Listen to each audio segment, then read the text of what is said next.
Iraan yeroo dhiyootti meeshaa waraanaa hamaa diinni baay'ee sodaatu gadi baasuuf qophii xumuruu beeksiste.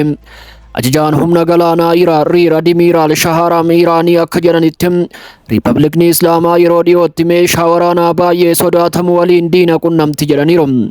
Pirezidaantiin Ameerikaa Doonaald Tiraamp gama isaaniin meeshaalee waraanaa haaraa Iraan yeroo dhukaasa dhaabutti kuuste eessa akka jiru ni beekna jechuun yeroo waraanni kun deebi'ee jalqabe yeroo daqiiqaa 15 hin guunne keessatti daaraa goona jedheera. Iraan yeroo dhiyootti meeshaa waraanaa hamaa diinni baay'ee sodaatu gadi baasuuf qophii xumuruu beeksiste. Ajajaan humna galaanaa Iraan Riir Admiiraal Shaharaam Iraanii akka jedhanitti Riippaabilikni Islaamaa yeroo dhiyootti meeshaa waraanaa baay'ee sodaatamu waliin diina qunnamti jedhaniiru. Akkasumas meeshaa waraanaa gaafii keessa jiru eeruun diinonni dhukkuba onneen akka hin qabamne abdiin qaba jechuun dabalaniiru. Ajajaan kun akkamitti diinonni baay'ee weerara Iraan irratti raawwataniin yeroo gabaabaa keessatti galmaan ga'uuf dogoggoraan akka yaadan ni hubachiisas jechuun tilmaamni sun amma akkaadaamii waraanaa keessatti qoosaa ta'uu himaniiru. Yeroo weerara kanaa keessatti humni galaanaa duula haloo ba'uu taasiseeruun Iraan haleellaa misaayilaa milkaa'aa doonii xiyyaara fe'umsaa Abrahaam Linkan irratti raawwatte kaasuunis yaadachiisaniiru. Haleellaan kun Ameerikaan xiyyaara furguugsuu yookiin xiyyaara doonii fe'umsarraa furguugsuu akka dhorke himaniiru.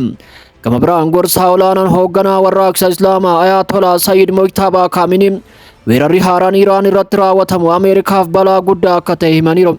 Sabni Iraan humna guddaa Ameerikaa galoo galaana Pershaa fi galaana Omaan keessatti liqimsiisuun seenaa galmeessisa jechuun ajajaa olaanaan eegdota warraaqsa Islaamaa duraanii Moosaayi Riizii dubbataniiru. Itti dabaluun loltoonni waraanaa Ameerikaa biyyattii waraana kana yoo itti fufte dooniin isaanii liqimfamuu fi loltoonni isaanii ajjeefamuu akka danda'an akeekkachiisaa jiru jechuun himaniiru. Riizaayin yoo weerarri haaraan uumame USA'n humnoonni ishee baay'een booji'amtoota akka ta'an eeguu qabdi jechuunis dabalaniiru.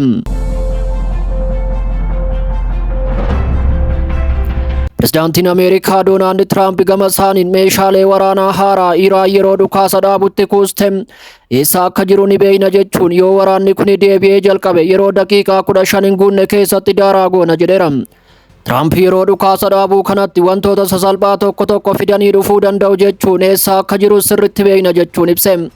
Doonaald Tiraamp ibsa halkan kana kennaniin Waashingten yeroo dhukaasa dhaabuu itti fuftee jirtu kanatti Iraan meeshaalee waraanaa haaraa eessatti akka diriirsite ni beekti jechuun yoo waraanni kun deebi'ee jalqabe daftee balleessiti jechuunis ibseera. Yeroo dhukaasa dhaabuu kanatti Iraan meeshaalee sasalphaa tokko qopheessuu dandeessi jechuun eessa akka jiru sirriitti beekna. Kanaaf daqiiqaa 15 jalqabaa keessatti ni daaressina jechuun dhaadateera. Pirezidaantiin Ameerikaa halkan kana marsariitii oduu Axiosirratti akka himanitti yaada Teheraan Strait of Hormuz deebistee banuuf dhiyeessite kuffisuu isaanii himaniiru. Kana mannaa uggura humna galaanaa itti fufuuf sagantaa niikularaa Teheraan irratti dhiibbaa filachuu isaanii ibsaniiru. Gabaasni Axios akka mul'isutti ajajni giddu galeessaa Ameerikaa yoo Iraan harka kennuu didde wallabdee dippiloomaasii kana cabsuun dambalii haleellaa qilleensaa gabaabaa fi humna guddaa qabu qopheessuu ifa godheera. Tiraamp haga ammaatti tarkaanfii waraanaaf ajaja dhumaa akka hin kennines maddeen mirkaneessaniiru. Tiraamp waraana Iraan irratti gaggeeffamu xumuruuf fedhii guddaa qabaatanis Netanyahuun kiyyootti isaan galcheera jechuun qondaalli USA saaxileera. Koloneel Wiirsan gaafiif deebii Pirees TV waliin taasisaniin bulchiinsi Tiraamp dandeettii waraanaa deebisee ijaaruuf diinummaa keessatti tasgabbii fayyadamaa jiraachuu ibsaniiru. Meeshaalee waraanaa murteessoo ta'an bakka buusuuf dooniiwwan waraanaa suuphaa keessa jiran saffisiisuuf akkasumas humnoota lafoo dabalataa tarkaanfii fudhachuu danda'u qopheessuuf tattaaffiin itti fufee jira jechuun saaxileera. Dambaliin loojistikii kun haga Teel Aviivitti kan diriiru ta'uu ibsuun meeshaalee waraanaa guutuu fi loltoota dabalataa waamuuf tattaaffiin taasifamaa jiraachuu himaniiru. Bulchiinsi Tiraamp buufata doonii Iraan irratti uggura galaanaa labsee ilaalchisee Ameerikaan dhiibbaa kana yeroo hin murtoofneef itti fufuu dandeessi jechuunis himaniiru.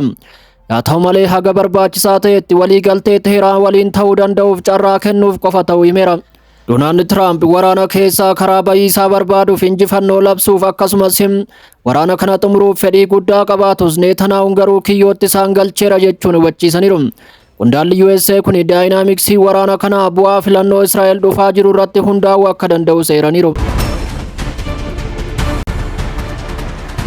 Kabajamtoota hordoftoota keenya odeeffannoo sa'aatii kanaaf qabanne kanuma odeeffannoowwan waqtaawoo biroo qabannee haga walitti deebinutti odeeffannoowwan keenya share, like, subscribe gochuun namoota hedduu biraa akka ga'uuf nu jajjabeessuun dagatinaa isiniin jenna. Asumaan nagaadhaan.